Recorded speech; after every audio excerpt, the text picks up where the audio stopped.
Hey, good evening. I'm John Moeller, representing the Unpub network.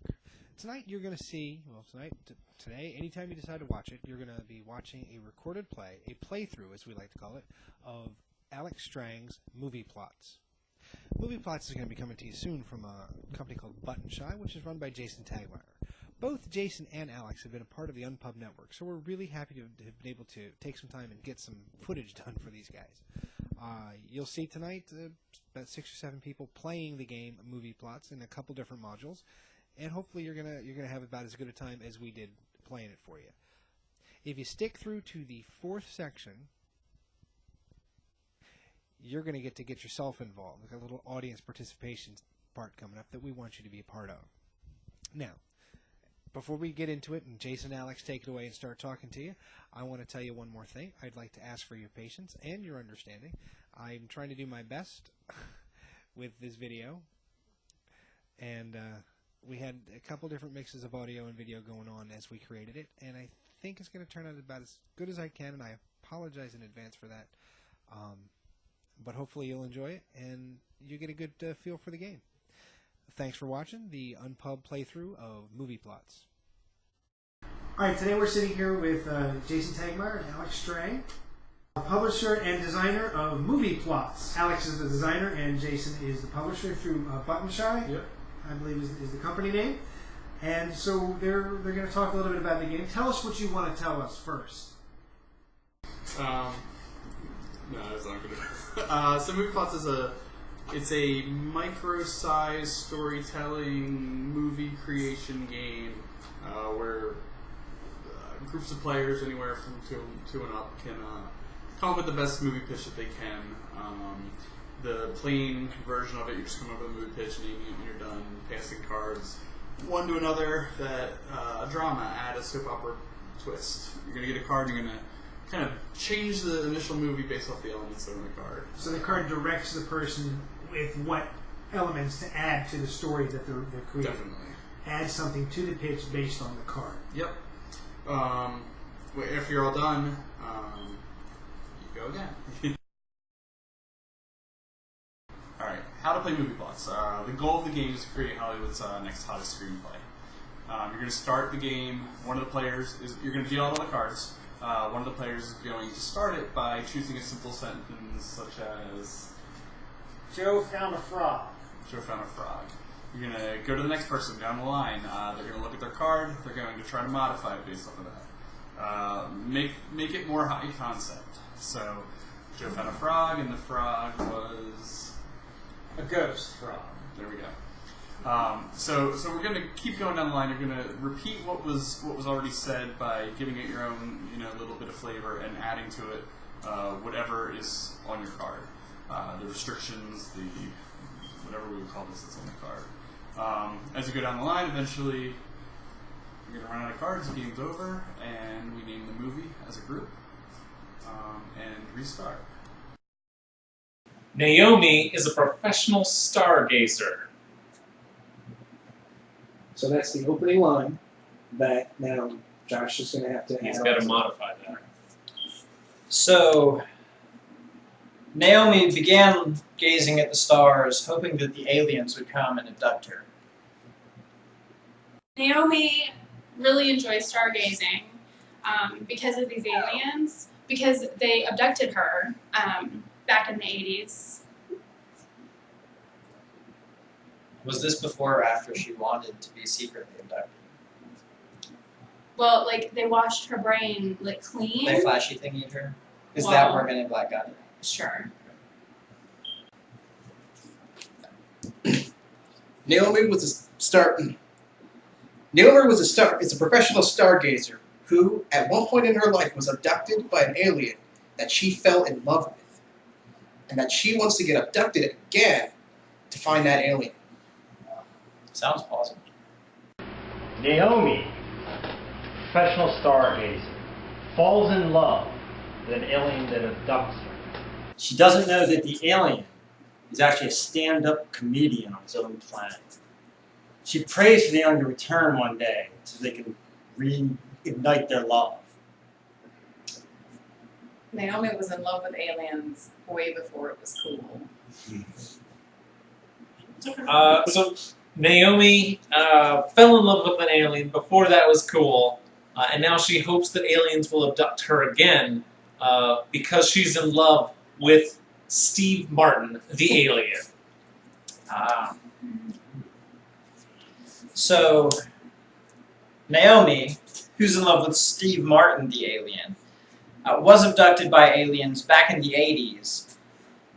And unfortunately, back then, she thought she was in love with Steve Martin, but really, she became addicted to alien cocaine. Oh my gosh.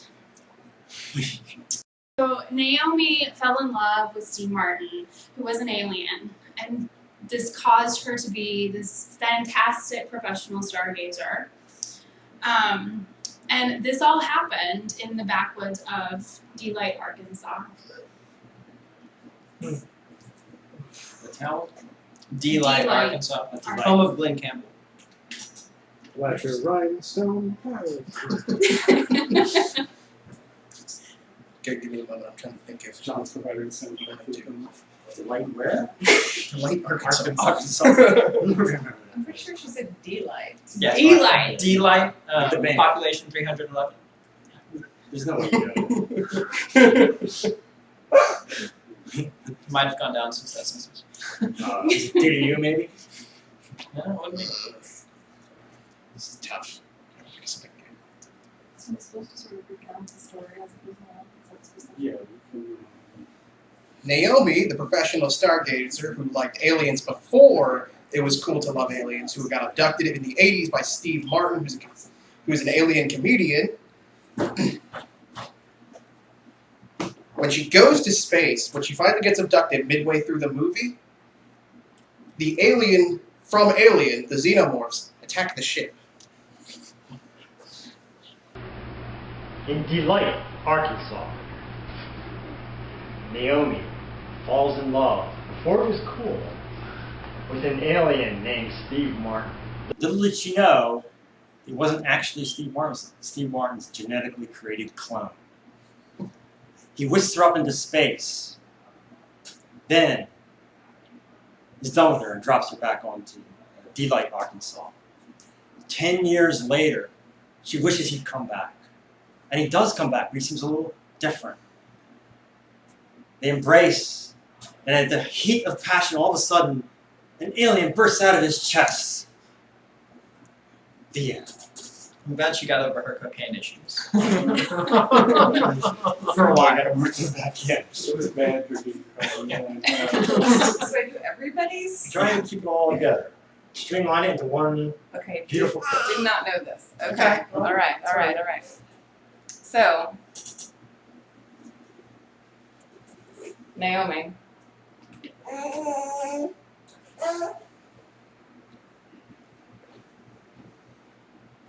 Is a professional stargazer with substance abuse issues. But that makes the stars really pretty. Which she's kind of bored all the time because she's in this small town, Delight, in Arkansas, pining for the Steve Martin alien. And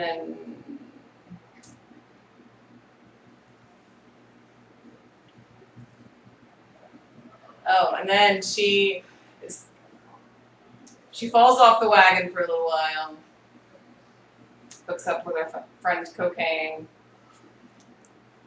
and afterwards she has this vision of an alien bursting forth out of Steve Martin, and she can't remember if it really happened or if it was just a drug-induced delusion. And then she goes to the doctor and realizes the whole thing was made up because she had clusters of tumors in her head. He's just down. Made that movie a downer, didn't he? Last card, right? Can you bring us back? Yeah. It's hard going to this movie, so it changed. I don't know if it's going to get more pleasant. So Naomi is a professional stargazer in Delight, Arkansas. She's abducted by an alien played by Steve Martin. who makes her fall in love with him using cocaine, space cocaine, apparently. Best kind. Although it's not really Steve Martin, it's a clone of Steve Martin, and an alien xenomorph pops out of his chest. But all of this is in Naomi's head because she's actually got tumors. But when she wakes up briefly and realizes this, she realizes that she was truly happy in her dreams and decides to go back into her coma where she's happy with Steve Martin and cocaine. Hey, got it all in there. So what's the movie titled? Oh gosh. Stargazer. Lights from the sky. Star Snorter. Star Snorter. Stardust.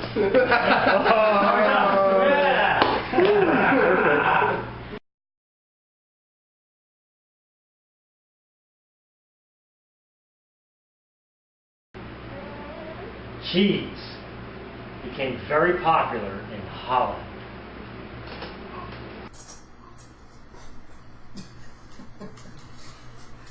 This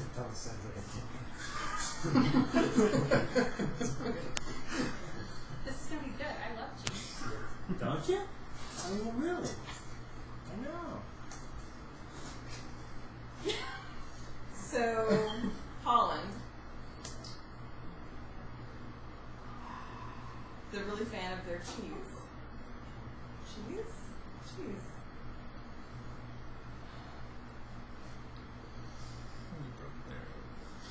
You said this would be the easiest.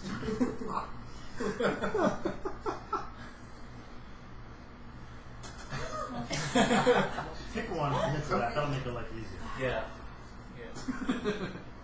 So, it became so important that they started to use cheese as their currency. Yeah.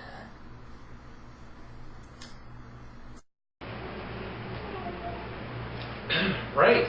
So cheese became so important in Holland that not only did they start using it as their currency, but they started getting cheese wizards who could do amazing things with cheese.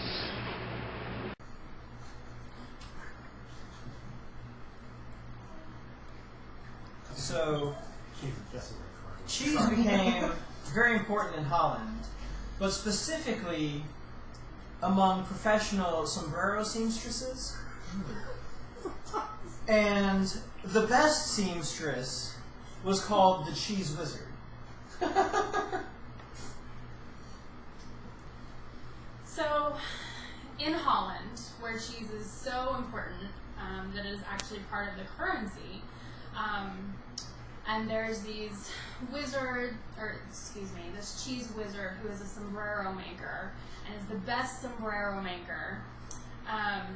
They had this really big issue with mice coming and taking over these hats and the sombrero shops that they started having to put preservatives in their cheese.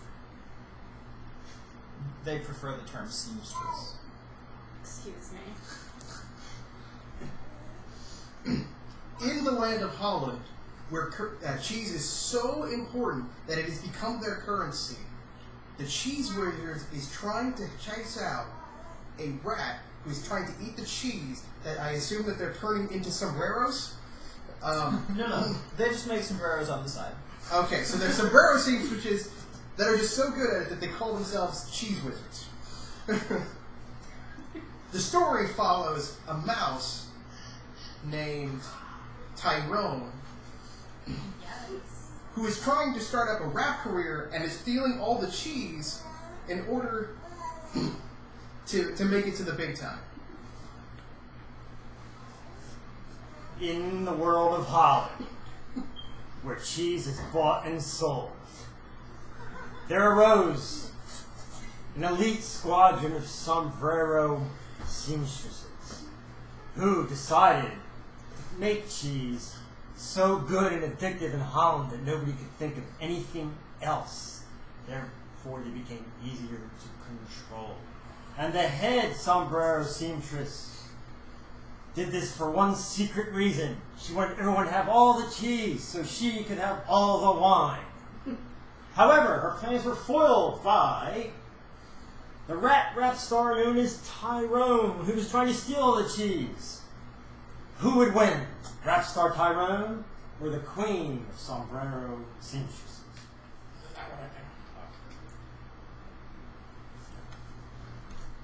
It only follows that there's going to be a showdown. So, there's, in Holland, where people love cheese and wine, there's the head sombrero seamstress, also called the Cheese Wizard, who is tracking down Tyrone, the rat rap. Her. Rap her. It's a rap. The rap rats, yes, the rap rap.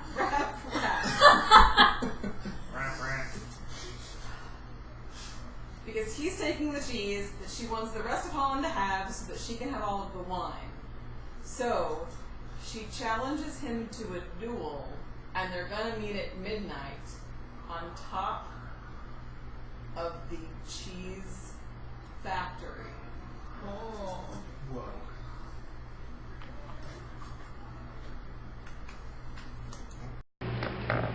What kind of duel did you say they were doing? I didn't. You did. I didn't Okay, say. excellent. Clearly a rat.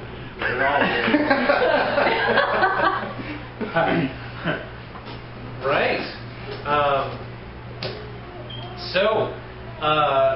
The best sombrero seamstress in Holland has challenged Tyrone the rapping rat to a duel in order to control all the wine. And we're going to say that Tyrone is played by Will Smith, and that the seamstress is played by, I don't know, Beyonce. Why not? That makes her quite the rap duel. Is it a rap duel? Did we decide that? We didn't actually. Josh is not that. So, Tyrone, played by Will Smith, and the Cheese Wizard, played by Nicki Minaj, sorry, Oh. have been rapping back and forth at the cheese factory where they make sombreros because they're seamstresses. Because really that's the whole setting of the whole thing. In case you didn't know, the Cheese Wizard was, from the good part of town, whereas Tyrone was from the big hole in the Swiss. And so they were getting ready to meet at midnight so they could have their rap duel. And then stuff happens for you. Yeah. Alright, so, just so everybody knows, Holland is where all of this takes place. And in Holland, they have the cheese currency and, the issue with, people supplementing or degrading the quality of the cheese with all of this preservative, and then there's this rap duel going on between Tyrone, who's played by Will Smith, and the cheese seamstress, who's played by Nicki Minaj. And they're having this big rap duel at midnight, and they've been, throwing things back and forth, and it's all at the cheese factory, not the cheesecake factory, just the cheese factory. And they're getting all hyped up and ready to go, and they've got the beats going, and it's a really great rapping duel that's about to start. When all of a sudden they realize that they have really similar features, and that they're from different sides of the good area of town, bad area of town, and they've got similar eye features, and things just seem to be oh, well, my aunt's name's such and such, and they start talking about their families, and they realize that they're actually siblings, And like, they can't have this giant rap duel, because if they have this giant rap duel, it's gonna like completely break apart the family. And if they break apart the family, then like, what's gonna happen with all the cheese and the wine?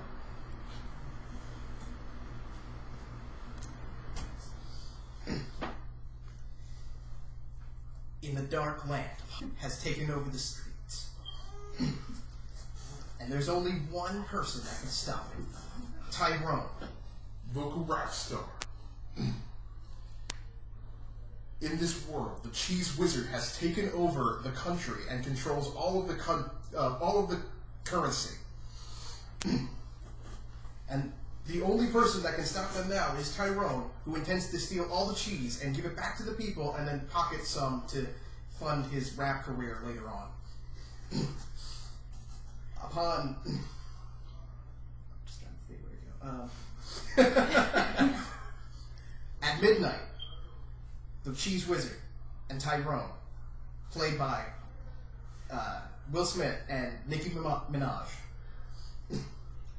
will not only fight in a rap duel, but will also have to kill each other with guns. Mousetraps would be even more. Yeah. In the future, in crime-ridden New Holland, where cheese is bought and sold for your life, there rises a rebel, played by Will Smith. Rap rat Tyrone goes around town using his rapier to slash up cheese and steal it to take to his secret lair. All this angers the Queen, who is the head sombreress of New Holland. She is getting the population addicted to cheese so that they'll eat all the cheese and forget about the wine that she's hoarding. Finally, they have a showdown. Rap rat Tyrone versus the sombreress Queen. Who will win? First, they bring out guns, but no one survives, except for they too survive. Then they have a rap battle, and as they're rapping, they both realize Will Smith, who plays Tyrone, and Nicki Minaj, who plays the sombreress, both rap very well, but they rap so well they realize, why are they rapping against each other? Why can't they rap together in harmony? So they jump on top of the time-traveling cheese factory, and they rap together in unison, and bring all the people together, and they travel back to the center, the beginning of the whole universe. With their rap song, they are the reason that rap was born.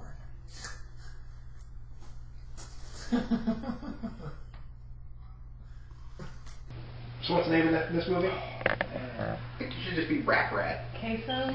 Queso. The cheesy tail? Eat them and weep. Queso 20,000 AD.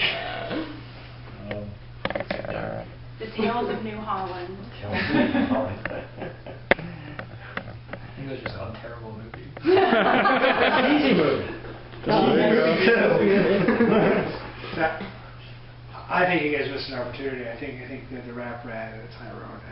He should have come up with a stage name, Cheese Puffy. Yeah, right, that's my 2 cents on that one. Wow.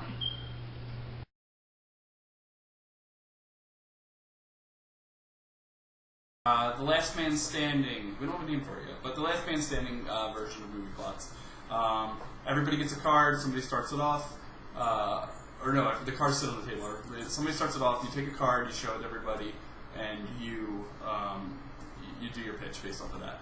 Everybody aside from you will then vote thumbs up or thumbs down whether they want you to move on or if you're out of the game.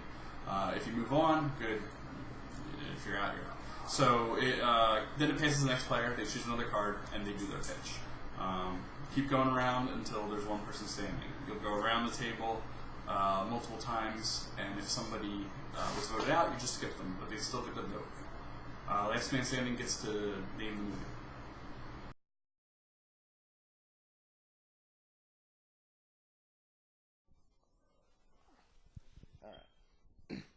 pizza was nasty, but not just a regular kind of nasty.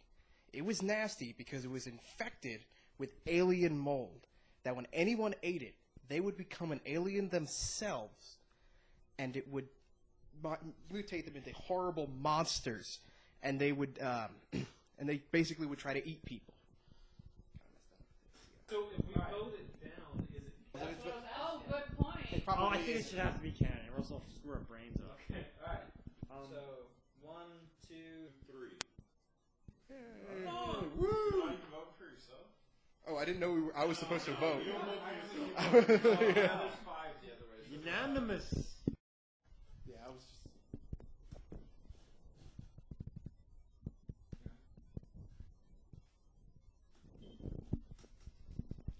Okay, check this out.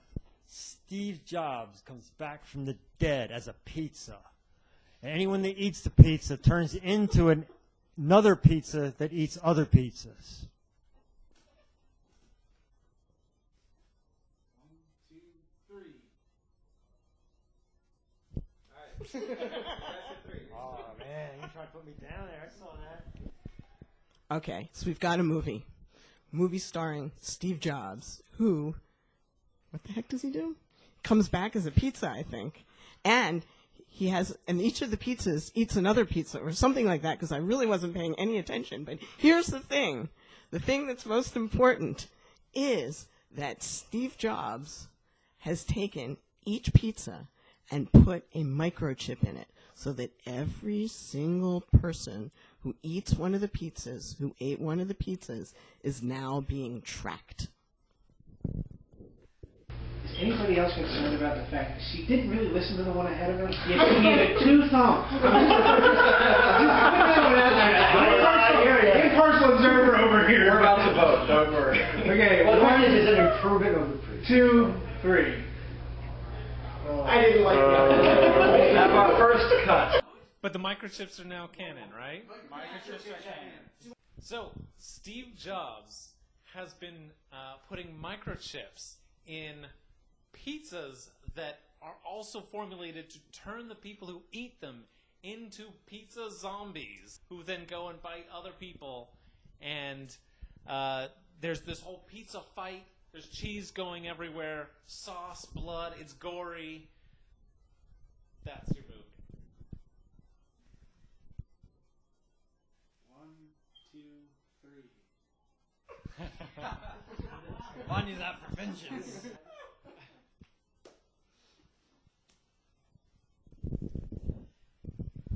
So Steve Jobs, who came back from the dead as a pizza maker, has put these microchips into all of the pizzas so that the pizza zombies, or so that when people eat the pizzas, they become pizza zombies. They have a huge fight of zombies against people, against vegetarians, because all the microchips are actually in the pepperonis. So all the vegetarians are fighting the pizza zombies. There's blood and sauce and cheese everywhere. That's your movie. That's the final line. That's what we're going with. 1, 2, 3. Oh my God! We hate vegetarians, apparently. You unanimously voted down. Burn. That was funny, but it didn't add anything. It added vegetarian. Occupation. No, he was the pizza maker. Yeah, I understood that. I think it was added enough compared to everything else so far. But it was good. I voted thumbs up. I like everyone else's. I like the vegetarians. Yeah, we're keeping that as canon anyway. All right, guys. So now I have to remember where we started. So yes, so Steve Jobs, who came back from the dead, is now a pizza maker, and he's injecting all of these really negative things into, like bad things into apparently the pepperoni, and they're putting little microchips and everything, which are turning people into zombies, and it's just like blood and sauce and crust and cheese going everywhere, because apparently the vegetarians are upset about all of these like zombies who are attacking them. So the issue that the vegetarians have with all of these zombies who are turning into, like, you know, I don't know, vegetarian eating monsters, is that, like, the vegetarians are also turning into monsters because the chips that are in the pepperoni are actually replicating nanites. And so it's then transmitting through the bites into these other people and then turning these vegetarians into zombies. It's mayhem. On the count of 3. 1, 2, 3. Oh, come on! Why are the vegetarians Why are the vegetarians eating the pepperoni pizza?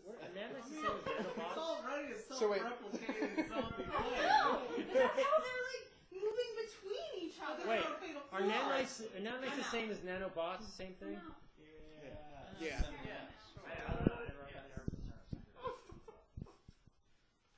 Good, it's canon. No, that's right. At least I go down in flames.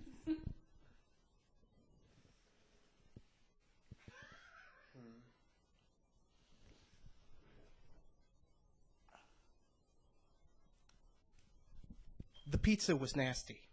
The pizza was nasty because Steve Jobs, zombie pizza maker, came back from the dead to make pizzas with nanomachines in them that are also microchips that infect people and turn them into zombies. The catch is all of the nanites and the microchips are in the pepperoni, so the vegetarians are still fine. So they are fighting against the pizza zombies and trying to destroy them in war.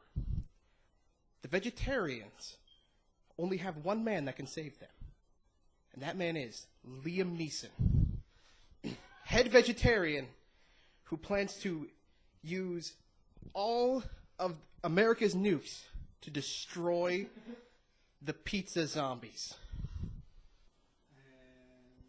Voting now. 1, 2, 3.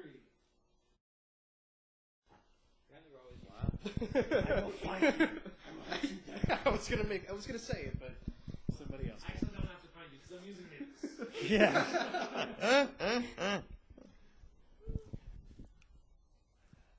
Not a lot of people know this, but Steve Jobs' death was no accident. He was killed by waiting for his pizza longer than 10 minutes.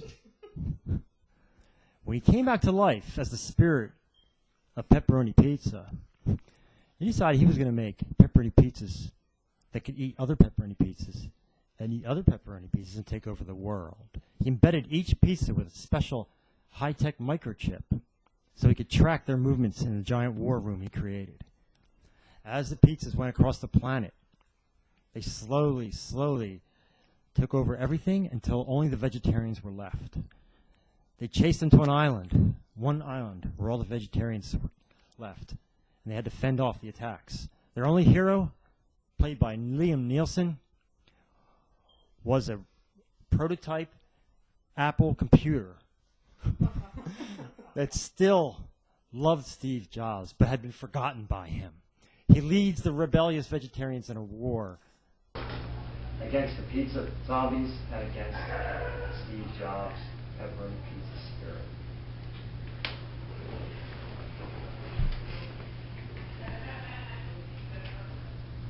And voting 1, 2, 3.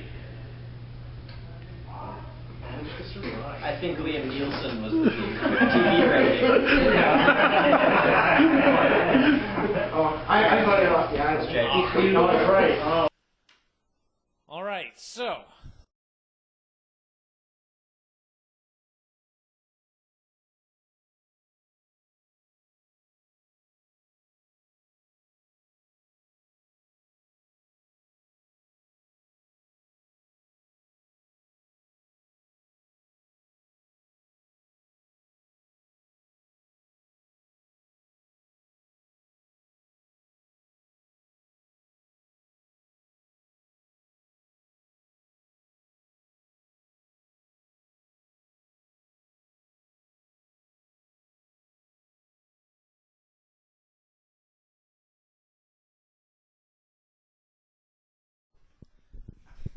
vote on 1, 2, 3. That sounds like something for WWE. Sounds like a activity anyway. No, there's still the three. He almost made it. He only had This might be my last one. Sure.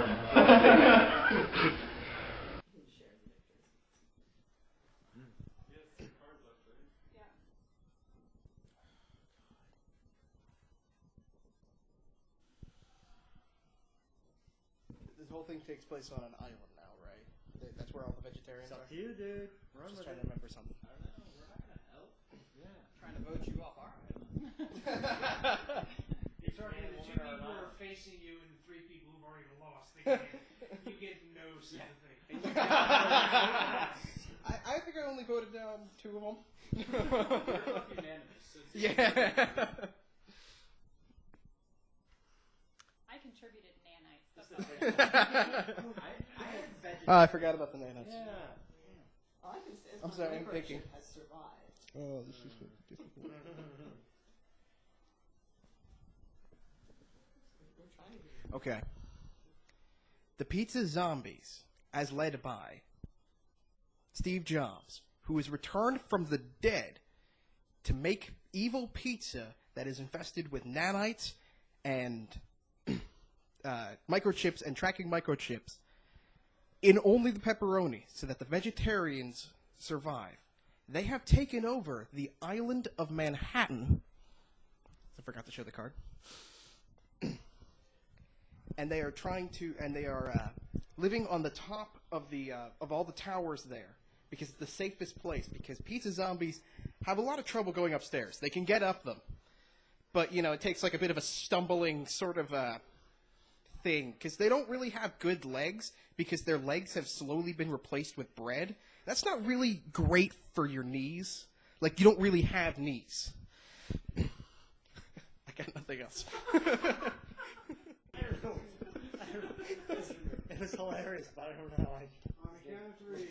1, 2, 3. Oh, I'm out. I was going down until the bread knees. I like the bread knees because about that whole kneading thing. Yeah, no, that's like I gave them the up because of the legs turning into bread. all I kept thinking was the gingerbread man, and that just wasn't fun. Oh. Well, welcome to our half of the island. Maybe one of them is played by Gary Busey at least.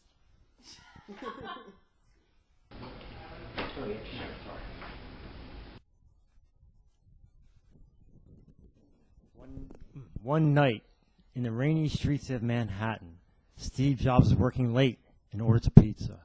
The pizza arrives more than 10 minutes late. He dies of shock right on the scene. When he's in another world, he's given a chance to come back, and he's told, if you make pepperoni pizzas that take over the world, you can go back to the land of the living. And he does. He comes back to the land of the living, makes pepperoni pizzas that kill people, cybernetically enhanced pizzas that have chips in them, which convert people into other pizzas. He's taken over the world. He's got a giant war room. He can track all the pizzas across the planet. He realizes the one group of people he can't get are the vegetarians. But he managed to lock them all on one island. Not Manhattan, another island. And he's almost got them in his clutches. The pizzas are arriving, surrounding the island, climbing onto the beaches. Where will the vegetarians turn? They turn to what they just unearthed, an ancient prototype Apple computer designed by Steve Jobs initially. And it fell in love with Steve Jobs. But Steve Jobs had it buried. Now it's back. It wants revenge. And it leaves the vegetarians in a fight for the future of humanity on the city skyscraper buildings of Manhattan. Count of 3. 1, 2, 3. Oh, man. Oh, does he? Okay, so right. He gets the last card though, because if he gets Congratulations. voted down too. He has to not get voted off. What are you doing that? We all lose if we vote Sorry, him you off. changed it to from Manhattan. He got rid of the bread legs. Oh, Yeah. No bread legs, no vote. Well, and what happened to Liam Neeson?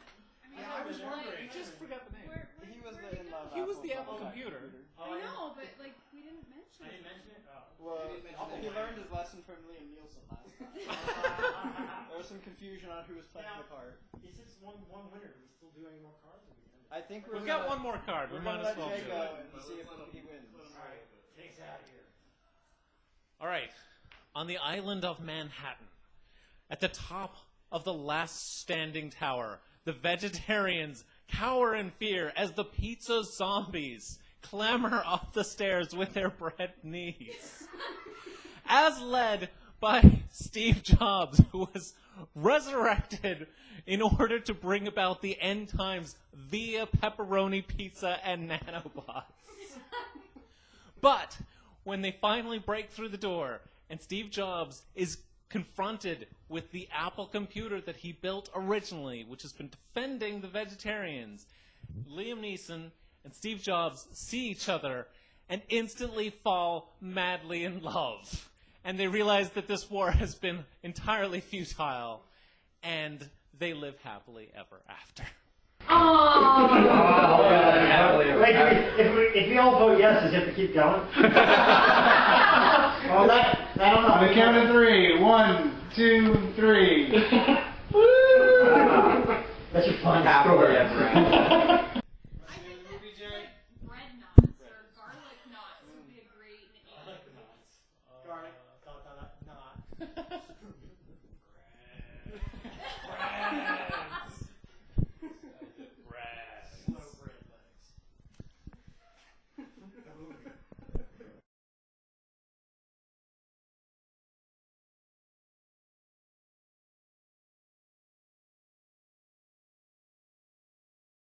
Pitch challenge rules, go. So the movie Plotz pitch battle is a team game where two teams face off against each other. They're going to start out by dealing out the cards. Everybody gets split up based off how many people are playing. But the opposing team is going to give you the subject of your film. So the opposing team is going to probably try to mess with you. They give you the subject. Everybody goes through their cards, comes up with their complete movie. Goes to the other team. Their opposing team gives them the subject, tries to mess around with them a little bit, and that team runs their cards, same as normal game, and completes their movie. In the end, some sort of independent voter is going to vote and determine which one's better.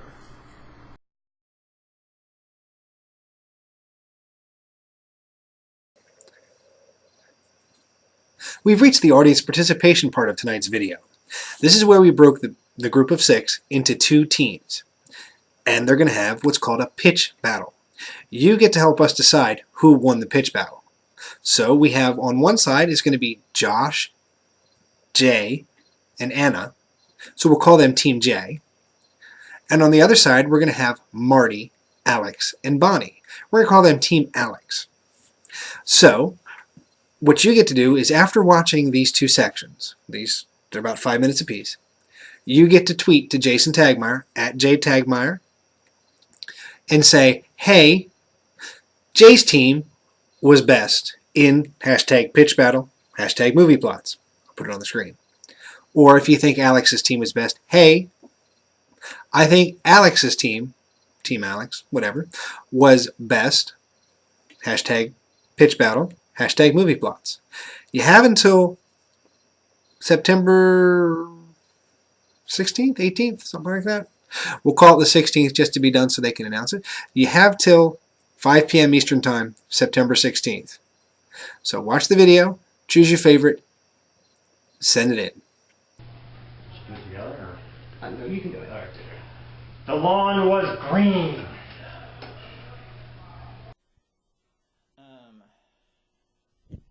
It was the night before the U.S. Open, and the groundskeepers were there all night, trying to make sure that the lawn was green in Augusta.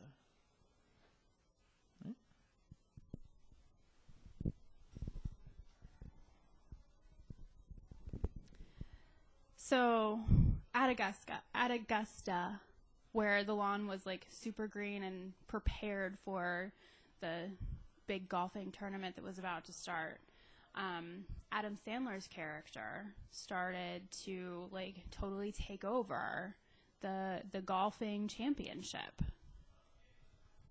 Was he a groundskeeper? Yes, he entered because he was a groundskeeper at the location.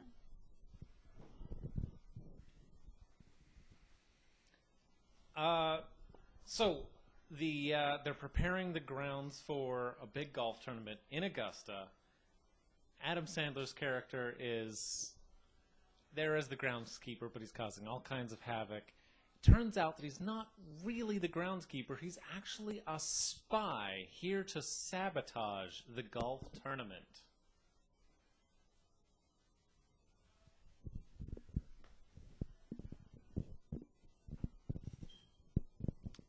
So the night before the U.S. Open, in Augusta, Adam Sandler, one of the groundskeepers, who's actually a spy, is looking for Tiger Woods. As it turns out, Tiger Woods is a double agent. And all along, his golf balls have had homing beacons in them. And that's how they helped him rise to fame, so that all of America would trust him.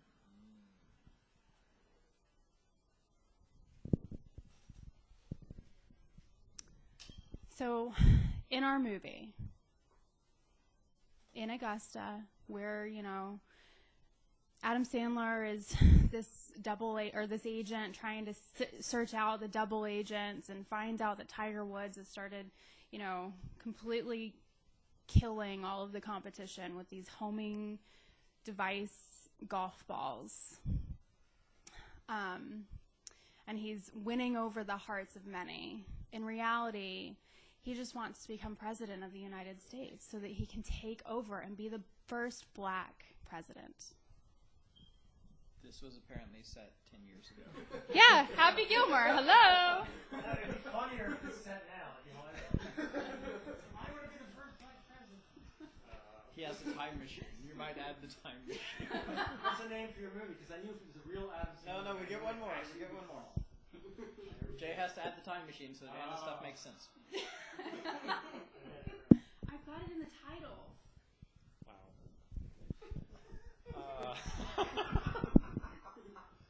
All right. So Tiger Woods is a double agent who has been using homing balls to win the trust of the nation. Can we add the word golf in front of golf? No. In order to become the first black president of the United States. But Adam Sandler is pretending to be a groundskeeper, and he's there to thwart Tiger Woods' mission. And the really interesting part is that Adam Sandler is played by Will Smith.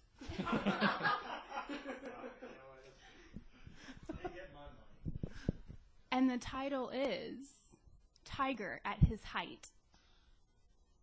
It was in the 90s. Hello.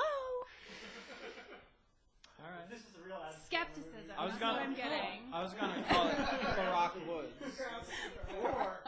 or golf balls. No, I think Barack Woods is the better name. Barack Woods. Barack Woods. Because the secret ending is that Tiger Woods and Barack Obama are the same person. Ah. So he won. There you go. That's why he's so not good anymore. He has to run the country, and so he can't focus on golf. Oh, so this is his body double, who actually is playing now. Yeah. Oh. Clearly.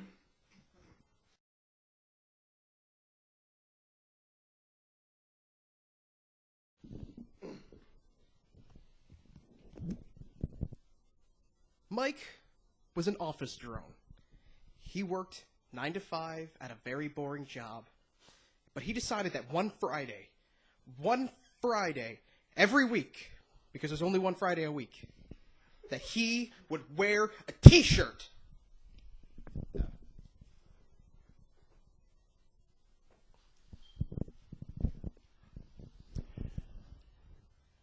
Isaac Asimov had a boring corporate desk job. He couldn't stand it. He had to wear a suit and tie every day. But one day he said, you know what? I'm going to make a statement. I'm going to wear a t-shirt that I invented. And he put on this special t-shirt that he invented, and it turned him into a robot.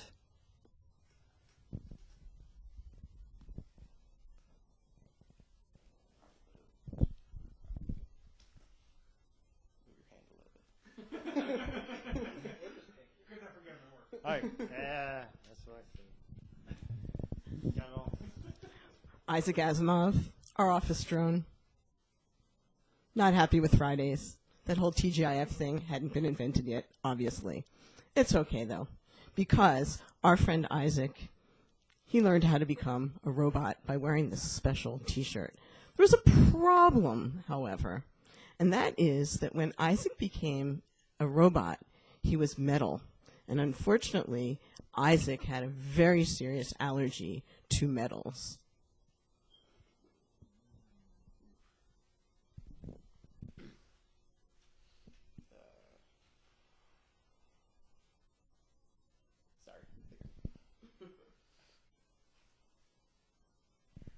Isaac Asimov, famous science fiction writer, not yet, currently an office drone. And he has decided that every Friday he's going to wear a T-shirt that he invented. However, upon putting on this T-shirt, he became a robot. Unfortunately, when he became a robot, he was now made out of metal, which, it turns out, he was highly allergic to. But it's not just that. He also found out that his robot, the robot that he becomes, is also his twin sister. I'm going to let you guys work with that one. It's good.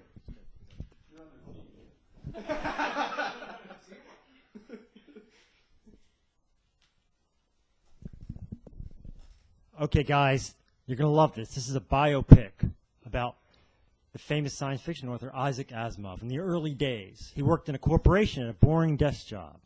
His imagination was restricted in this job, and he couldn't stand it. On Fridays, he decided he was going to wear a special T-shirt that he invented in his lab. He puts a shirt on, and bam, he turns into a robot made of metal.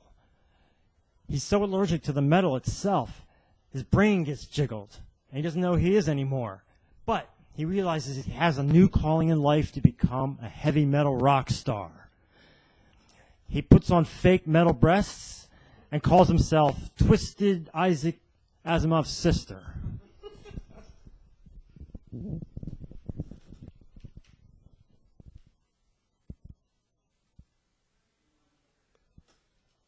All right, so Twisted Isaac Asimov's sister is amazing.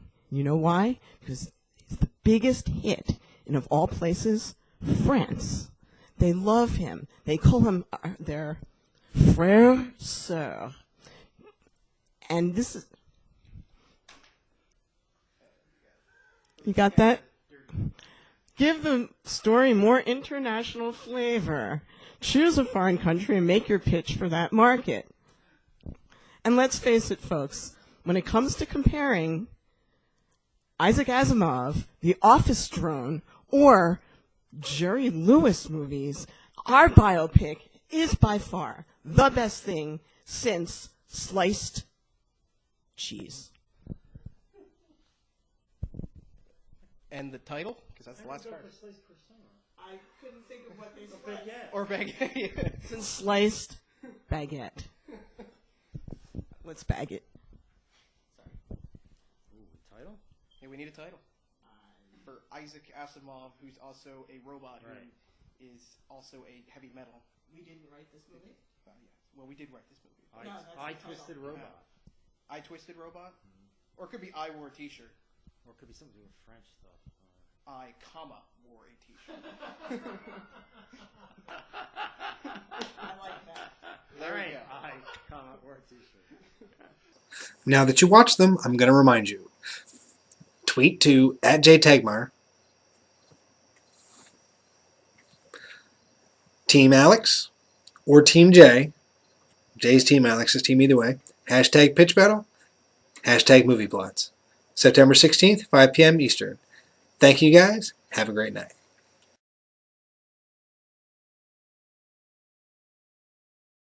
Yeah, keep going. There's a couple different modes. We played a couple here tonight. One is a pitch battle where you separate into teams and somebody votes on the best one. One of the newer ones we were playing tonight was you vote on each player, thumbs up, thumbs down, and they stay in or they go out. And it's last man standing. And Alex wrote an entire book full of... Yeah, we have this behind-the-scenes book that has at least 25 different games you can play with Movie Plotz in addition to the basic game. So, you know, this is just me talking here. So sometimes it feels not so much like a game, but as what's the word I'm looking for? An activity. It's an entertainment, and being versatile with so many different rule sets makes it even more viable. I would think to some people.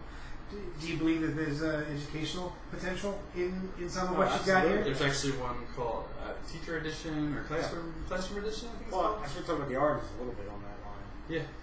I do a lot of team building games, and this was designed initially for corporate teams. And it was a warm-up brainstorming exercise to get people to know each other, bond, think outside the box.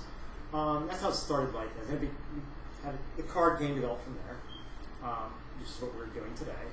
And we have a live stage show too. But the point is, the original concept, and I still believe this is the strong thread that runs through the game, is that you are really being encouraged to think creatively, whether you plan to or not. The cards act as a sort of kind of clever seeds, seed plant, nudge in certain directions. And a lot is based on my own experience as a screenwriter and dealing with Hollywood types. So actually a lot of this is coming from real life, sadly. But there really is an educational aspect in the fact that you're really getting people to kind of work together, laugh together, think together, a little group think going on. Whether you're playing collaboratively or competitively, there's still always that element of developing something together. And that's what I wanted to keep, and I think we really have succeeded in that area. And then there's, just to get back to your question, there's a couple things that are gamery, you know, they have the win conditions, things like that. Yeah. There's some that fit in the classroom, and there's some that could straight up be a tool for screenwriting. You've made it to the end. So we thank you all for sitting through and hopefully laughing along with Movie Plotz, designed by Alex Strang, and hopefully coming to you soon from Buttonshy. So I want to send my special thanks out to the participants of the evening. I believe it was Jay Treat, Josh Edwards, Anna Edwards, Marty, whose name I don't know, Jason Tagmire, Alex Strang, Bonnie Neubauer, and Meredith Quick. I'm trying to think if there's anybody else I missed. Nope. We want to put a special thanks out to Red Cap's Corner, who hosted us that evening. We were in one of their upstairs rooms. They're a great store in Philadelphia. And that's what I got. So thank you guys for watching along tonight and participating in events run by the Unpub Network. We need you to make great games. I don't know if that's the real logo, but I'll go with it for tonight. Thank you guys, and have a wonderful evening.